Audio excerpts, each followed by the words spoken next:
Hello, good morning guys. ये newspaper मैं कल का डिस्कस करने जा रहा हूँ क्योंकि मैं कल डिस्कस नहीं कर पाया, कुछ एक काम से मैं व्यस्त था और इसको आज सुबह 4 बजे मैं रिकॉर्ड करके आपको ये बता रहा हूँ। देखिए, पहले कल का न्यूज़पेपर जो आया था मेन, एक दिल्ली गवर्नमेंट में आपने देखा होगा जब लास्ट ईयर यूपीएससी का प्रिपरेशन कर रहे थे तो 2 बच्चों का इलेक्ट्रिक शॉक से वहाँ पे मेंस के जो स्टूडेंट वहाँ पे राउ आइस के नीचे थे, वो लोग वहाँ पे सबमर्ज होके और इलेक्ट्रोक्यूशन से उनका डेथ हो गया था। ऐसी घटना दिल्ली में स्टूडेंट के बीच में हुई तो काफ़ी प्रोटेस्ट हुआ था। उसी के वही वाला जो इंसिडेंट है और उसी से रिलेटेड जो भी बाकी सब है दिल्ली में, आपको पता है काफ़ी ज़्यादा वहाँ पे फ्लड का सिचुएशन हो जाता है। तो इसीलिए 50,000 ये करोड़, अराउंड 50,000, 56,000 ऐसा कुछ करोड़ है, जो जो कि एक 5 फेसेस में 5 सालों में दिल्ली गवर्नमेंट ने नेशनल कैपिटल रीजन दिल्ली में इम्प्लीमेंट करने का प्लान किया है। अभी कल आपको मैं बता रहा था कि 40% वोटर टर्नआउट हुए ये यूएसयू पोल में, जो कि एबीपी अखिल भारतीय विद्यार्थी परिषद और एक NSUI national student union of India, देखिए एबीपी को सपोर्ट करता है आरएसएस और एनएसयूआई को सपोर्ट करता है कांग्रेस पार्टी वगैरह। तो इसमें जो 5 सीट में जैसे 4 सीट इसने जीते हैं एबीपी ने, तो इसी के कारण आज ये न्यूज़ था। देखिए, अभी एक दुखद घटना हुई हमारे बीच। असम राइफल के कुछ पर्सनल जा रहे थे मणिपुर में, तो उस वहाँ पे उनका मतलब ये AK-47 राइफल यूज़ करके कुछ 3-4 जो टेररिस्ट पीपल ने पर्सन्स ने उनका एम्बुश कर दिया उनको। तो इसमें कुछ अपने असम राइफल के पर्सनल का देहांत हो गया। तो ये दुखद घटना है काफ़ी ज़्यादा इसमें।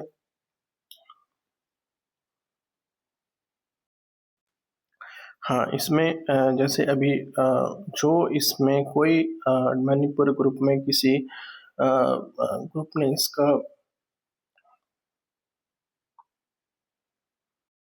ने इसका मतलब जिम्मेदारी नहीं लिया है, पर ऐसा माना जा रहा है कि जो पीपल लिबरेशन आर्मी है, जो जो कि सेपरेट मणिपुर बनाना चाहते हैं, इंडिया के अलग होके सेपरेट कंट्री की डिमांड करते हैं, जो म्यांमार सेपरेट करते हैं, उनका इसमें हाथ होने की संभावना बताई जा रही है।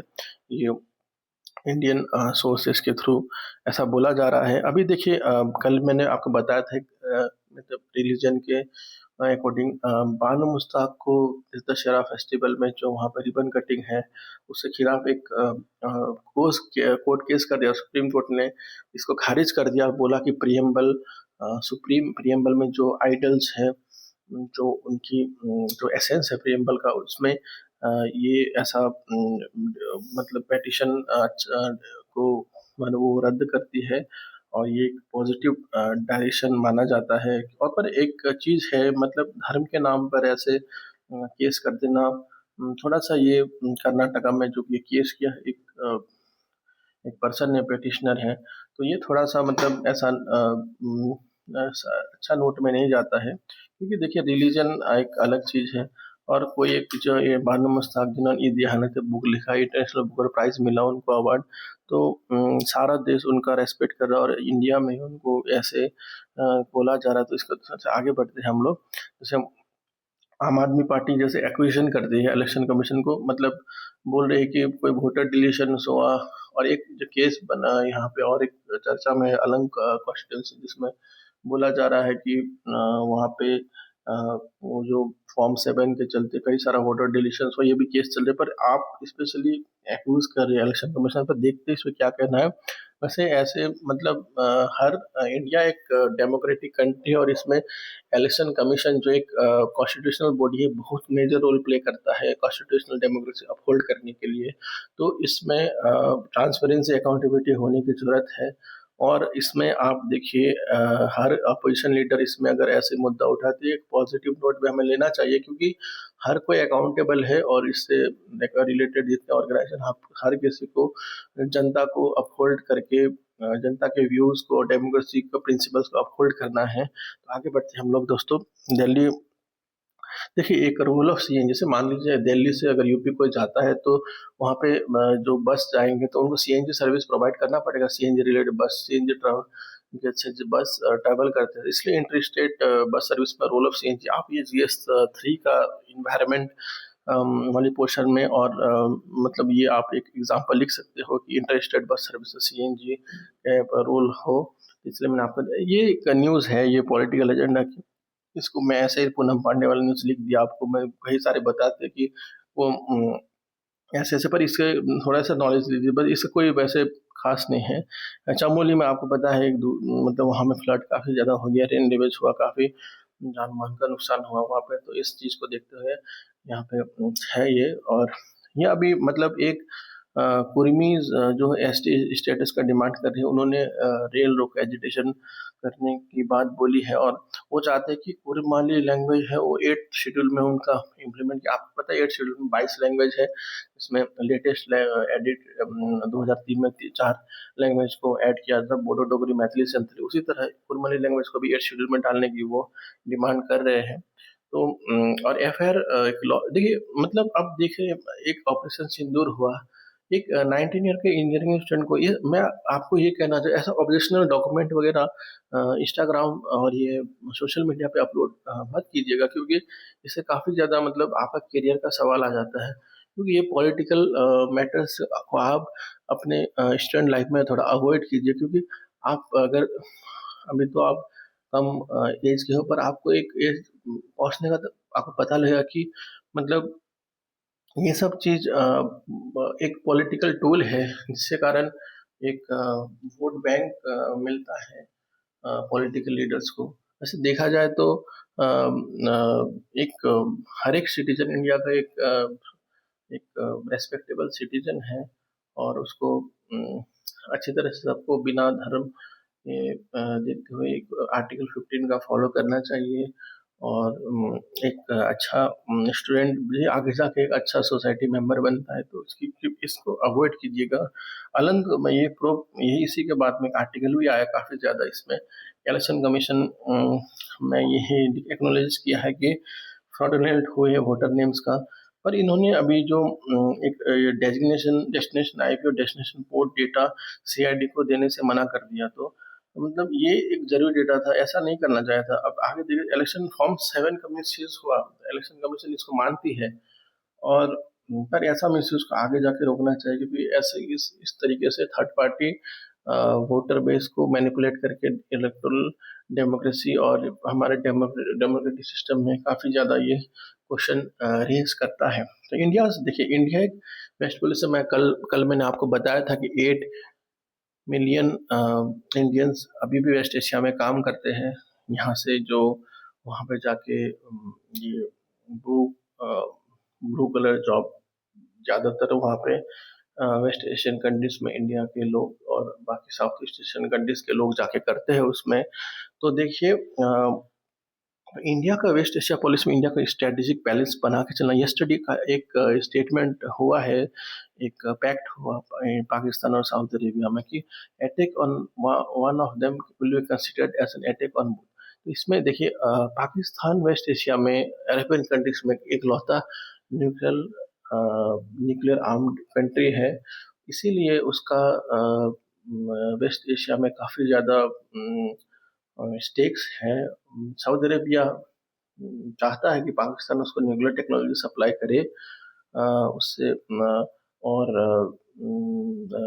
और पाकिस्तान ये चाहता है कि साउथ अरेबियन कंट्री उसको मॉनेटरी मैटर्स में उनको हेल्प करे और फाइनेंशियल असिस्टेंस दे। तो ये एक म्यूचुअल रिलेशन बनते जा रहा है, पर ऐसा नहीं कि पहले से उनमें कुछ रिलेशन बढ़िया है, क्योंकि उनका जो एनिमी थ्रेट परसेप्शन वो थोड़ा अलग है। इसको आपको मैं आगे जाके बताऊँगा कैसे अलग है।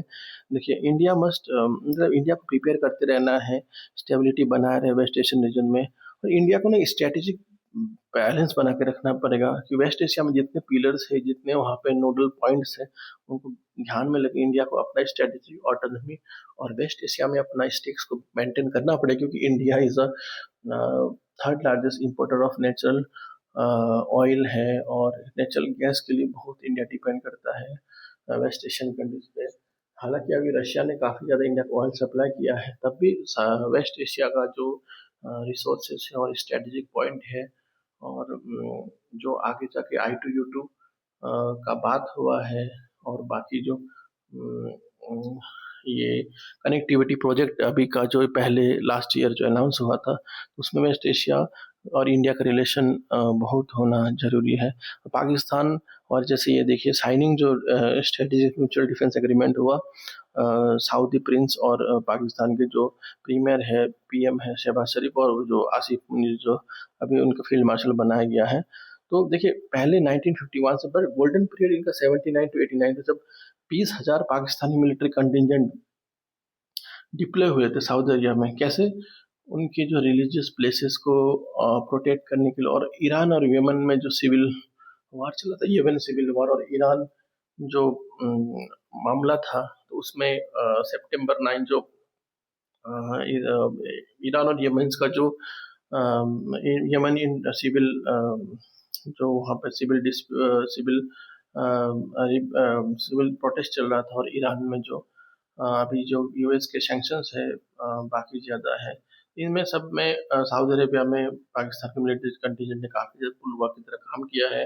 और सितंबर 9 जो इसराइली स्ट्राइक हुआ हमास का ऑफिस में दोहा में, जिसमें ऐसा माना जाता है कि 5 हमास के लीडर्स और एक कतार के आर्मी पर्सनल का डेथ हुआ है। ये फर्स्ट इजरायली मिलिट्री अटैक है जिसी से मेंबर पे, तो एक चिंता का कंसर्न है। इसी कारण दोनों के बीच पाकिस्तान और सऊदी अरब, इसमें ऐसा माना जाता है कि यूएस का भी बहुत बड़ा रोल है। देखिए यूएस का भी एक वेस्ट एशिया में अपना लार्जेस्ट मिलिट्री बेस है उस एरिया का, तो ये यूएस ने तब भी इसमें कुछ किया नहीं। हालांकि उन्होंने ऐसा आश्वासन दिया कि ऐसा फिर से नहीं होगा, तो एक ये चिंताजनक है। तो इंडिया देखिए थर्ड लार्जेस्ट ऑयल इंपोर्टर है, Saudi Arabia second largest partner India है। तो और सऊदी अरेबिया $100 बिलियन इन्वेस्ट करने प्लान भी किया है, पर अभी तक ऐसा किया नहीं है। तो इंडिया को थोड़ा बैलेंस बना, बेलम हेल्थ एक्शन प्लान, ये देखिए वर्ल्ड अभी COP30 मीटिंग में होने वाला है, और वर्ल्ड हेल्थ असेंबली में committed Belum health action plan, इसमें अराउंड 90 मेंबर्स इसमें साइन किए हैं। उन लोग डेलीगेट्स वहाँ मिलने गए थे, तो बेलम हेल्थ एक्शन प्लान उनके उस मीटिंग का एक ये आउटकम है। तो नेपाल के स्टडी में, जैसा अभी जो नेपाल में गवर्नमेंट को KP शर्मा ओली गवर्नमेंट और कृष्ण बहादुर देव और ये प्रचंड का गवर्नमेंट था, तीनों का ट्राई का government, communist party of Nepal जिसके लीडर KP शर्मा ओली थे, उनको उनकी गवर्नमेंट को हटा के जेंजी प्रोटेस्ट, जो कि माना 1997 to 2012 के लोगों को, उनके प्रोटेस्ट करने के वजह बाद गवर्नमेंट वहाँ का चेंज हुआ, और अभी प्रेजेंट में सुशीला कोयला ऐसा उनको जो आगे लॉ मेंबर थे नेपाल के, उनको ये पोस्ट इंटरिम गवर्नमेंट में प्रेजेंट अभी दिया गया है। और इसमें देखिए ये कंट्री का जो हिस्ट्री है, पहले इनका जो ओल्ड मोनार्की कॉन्स्टिट्यूशन रिपब्लिक 2008 में हुआ, और जो प्रेजेंट कॉन्स्टिट्यूशन 2015 में बना। 8-9 का इंसिडेंट ऐसे कहा जाता है अचानक नहीं हुआ है। हालांकि ऐसा ऑन द स्पॉट जो रीजन था वो माना जाता है नेपाल में जो ये इंटरनेट बैन हुआ, जिसमें पर हालांकि ये काफ़ी ज़्यादा लोगों के मन में जो एंगर था उसको ये वेंट हुआ है इस मैकेनिज्म के थ्रू, जिसमें जो नेपाल के जो लीडर्स हैं उनके बेटे नेपोटिज्म और जो एक्सट्रीम करप्शन पर जिसमें पाकिस्तान का रैंक 107 इंडिया के भी बाद है। तो ट्रांसपेरेंसी इंटरनेशनल जो निकाला था करप्शन परसेंट, उसमें ऐसा हुआ रैंक इंडिया काफ़ी ये करप्ट कंट्री माना गया है नेपाल को। और ऐसा भी वर्ल्ड बैंक का एक रिपोर्ट में ऐसा भी कहा कि 1/5 अगर 5 में 1 नेपाली के पास अनएम्प्लॉयड है, और मैक्सिमम लोग फॉरेन में जाके काम कर रहे हैं अब्रॉड में, क्योंकि वहाँ पे एम्प्लॉयमेंट का क्राइसिस है। तो ये तो होना ही था, इसलिए मतलब गवर्नमेंट को ऐसा पॉलिसी बनाना पड़ेगा ताकि एम्प्लॉयमेंट हो, स्किल डेवलपमेंट हो, जो कि ये गवर्नमेंट का फेलियर है, ऐसा नहीं हो पाया। और ये फैक्ट भी है, इसमें कोई पॉलिटिकल वो नहीं है, मतलब ये फैक्ट है। जो ये नेपोटिज्म, करप्शन और अनएम्प्लॉयमेंट का ये एक फैक्ट है नेपाल का, जो ये मानना पड़ेगा सबको। देखिए, पॉलिटिकल सब कुछ फैक्ट्स बताएं। पॉलिटिकल पार्टी आरपी एक्ट 1951 में रजिस्टर्ड होंगे। ट्राइब्यूनल्स जो कि UAPA act, unlawful activities prevention act 1967 में जब बना, तो उसमें ट्रिब्यूनल्स, दो ट्रिब्यूनल्स बने। उन्होंने कुछ ऑर्गेनाइजेशन को टेररिस्ट बोला है, तो इसीलिए न्यूज़ बताइए। जैसे मतलब हिजबुल, जो आपको पता है, जो इन्होंने अपना मिलिट्री बेस पीओके से खैबर पख्तूनख्वा में शिफ्ट किया, ऐसा इंडियन सोर्सेज बोल रहे हैं।